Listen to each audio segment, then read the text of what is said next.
Welcome to another episode of Healthy, Wealthy, and Wise Retirement Podcast, where certified financial planner Lauren Sherman shares thoughts on having a healthy mind, body, and spirit, an abundance of wealth inside portfolios and out, and lessons learned from clients and mentors over the years.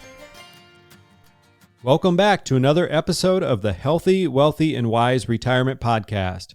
Of course, I am your host, Lauren Sherman, and I appreciate you joining me today. At the beginning of each new year, most people are looking forward with thoughts of New Year's resolutions, goals they want to accomplish, and how they can improve their future selves. But often, we can learn a lot from looking at where we've come from and let the past guide us moving forward. So with that thought in mind, today we take a look back at an article written by Tim Ferriss in 2019.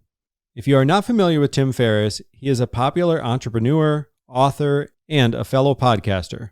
In fact, his podcast has been ranked number 1 in the business category, and he was the first in this category to surpass 100 million downloads. Tim is always questioning the status quo and trying to figure out ways to improve things, so I've always related with his mindset and have been a long-time listener myself. I will link his podcast in the show notes for anyone who wants to check it out. Back to Tim's article. The title, Where Are You Still Using Single-Ply? Demand for Tim's books, podcast, and business ideas has led to enormous financial success, but Tim didn't always have a lot of money growing up. In his own words, "My family didn't have much disposable income. We ate a lot of TV dinners, we collected our soda cans for the 5-cent redemptions at the beverage store, and we bought books on the discount remainder table at the local bookstore. To be clear, I never felt poor, but clear parameters around spending and clear taboos around money kept things from falling apart. And our extreme frugality served a critical purpose at the time. It was important to the well-being of our family." Tim continues, "But now, flash forward 35 plus years, optimizing for frugality is old software that's been running in my head, unquestioned and unexamined for decades. It became a default mode during formative years, and it got grandfathered into my current life, where it simply doesn't apply in the same way. No conscious, comprehensive updates have been made in a very long time." So I don't need to paint you a picture as to where Tim had these thoughts, but he began to wonder where he was still using the proverbial single-ply toilet paper in other areas of his life. In short, Tim is asking, where are we maybe a little too frugal? Where do we cut corners or go the cheaper route just because that's the way we've always done it? And the important follow-up question, is it worth it, or are we saving pennies while we miss out on better experiences? Of course, I think the other side of this question is equally or even more important. Where are we being wasteful and spending too much money without real value in return? I'll give you an example. In my household, the weekdays can get pretty busy, and often my wife and I will do our own thing for breakfast and lunch, but we almost always connect for dinner together. We enjoy going out to our favorite restaurant or trying new places, but we've found that we love cooking together and creating new recipes too. I'd say more often than not, we enjoy cooking at home much more than going out, and it just so happens that it's a fraction of the cost too. So while I want you to keep in mind where you could be overspending without getting equal value or enjoyment in return, I think this gets talked about plenty in retirement. Nearly everyone who has met with a financial advisor has been asked to create a budget. I guess that doesn't necessarily mean they actually followed through and completed a budget, as it seems to be an easy task to avoid, but we are all likely aware of our spending and we know if it gets out of hand. So while asking, where am I spending too much? This is a pretty common question that we think about. I like how Tim comes at this from the other perspective and asks, when is the last time, instead of cutting costs, that you thought about where you could spend a few more dollars to have a much more enjoyable experience? Let's take a look at a few examples and see if you can relate. Are you someone who hates mowing your lawn, but you're still out there sweating in the sun for 2 hours every couple of weeks? Or perhaps you're more like me and you enjoy yard work until it comes to the sub-zero temps in the middle of February and you have 2 feet of snow to move. Is it worth spending hours out in the cold with your shovel in hand and slippery ice underfoot? How much easier and more enjoyable would this process be if you had a heavy-duty snowblower to do the work in a fraction of the time? Or perhaps you already have a snowblower and you see this in a different light. Snowblowers can easily cost $1,000, perhaps $100 or $200 each season for gas and maintenance, and after all that, you're still out in the cold doing something that perhaps you don't really enjoy.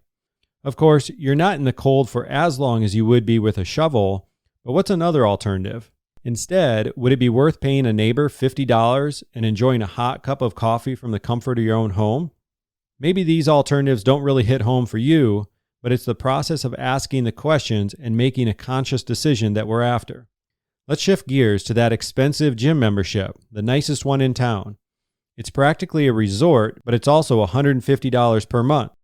But if you hate working out at home or just can't find the motivation, heading to a gym where you can pick any type of workout you'd like, or even do group classes for that extra motivation you need, this can be tough to put a price on, especially because any improvement in your health likely means less expenses later. How about another example that a lot of us can relate with? The thermostat. Living in Iowa, we get the full range of seasons. This means hot temps in the summer where we try not to run the air conditioner too much, and plenty of below freezing weather where we try to bundle up without using the heater. I have one friend who will remain nameless, but he probably has earned and saved more money than he will ever be able to spend in his lifetime, yet the thermostat in his house is always set low during the winter and much higher in the summer than anyone could reasonably be comfortable with. But how much are we really saving when we are shivering in our own home? During the winter months, is the extra $50 or $100 that we save from telling the family to bundle up with sweatpants, thick socks, and a heavy blanket really an equal trade-off? And by the way, what do we end up doing with that extra $50 anyways? Often, it's such an insignificant amount that we really don't miss it either way. One last example to help you brainstorm some on your own. How about your bedding? Have you ever slept in the most comfortable bed with amazing sheets and the perfect pillow? Yes, bedding, mattresses, and the whole works can be expensive, but you're buying this stuff just once and you should be set for years. Again, when it comes to your sleep, it's fair to think of this as an investment in your health. When Tim Ferriss asked himself these questions, nearly all answers were related to sleep, health, travel and experiences, or gifts for family and friends. If you go through this exercise yourself, I'm curious to hear if you have a similar experience or if you find some new ideas to share. After 15 years in the financial industry and talking with thousands of retirees, I've noticed that it's often those who have done a great job of saving during their working years who have a tough time flipping the switch and enjoying the fruits of their labors in retirement. I have so much more I could share on this topic, but I think we're going to save some for a related episode coming out soon, which is my review of a book called Happy Money, The Science of Happier Spending. I will tease you with that, and we will wrap this one up with a bit of a shorter episode, but the work on your end isn't done just yet. I challenge you to grab a notepad and a pen and try to brainstorm as many things you purchase, services you buy or subscribe to, even take a look at your daily routine. Get as much of this out on paper as you can. Then start thinking through what it would look like to spend more money on each item, service, or activity you do. In another column, start brainstorming what it would look like if you spend less on each. Some obvious changes that you could make may jump off the page, while others will require a little trial and error.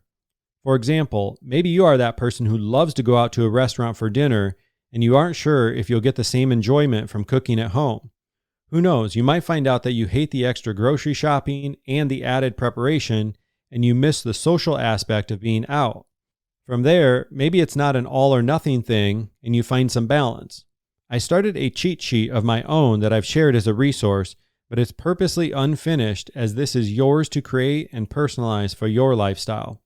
Now that I've given you some homework, let's circle back in 2 weeks and we will tackle another topic. As always, please connect with me through my email in the show notes if you have any ideas or questions that you would like to see covered on the show. Find past episodes at healthywealthywiseretirement.com, and we will talk again soon. Thank you so much for listening and supporting this podcast. If you've enjoyed listening, we would love if you took a quick moment to leave an honest review. Of course, we're shooting for 5 stars, but if you have suggestions to improve the show, we would love to hear from you too. Just click on the podcast name, Healthy, Wealthy, and Wise Retirement Podcast, and scroll down to ratings and review. Thanks again for your support, as this helps us reach a wider audience and help even more retirees just like you. This podcast is for entertainment and informational purposes only and is not intended as a specific tax, legal, or investment advice. Lauren Sherman is a certified financial planner and co-owner of Integrity Wealth Management, an investment advisor serving retirees in search of their own healthy, wealthy, and wise retirement lifestyle.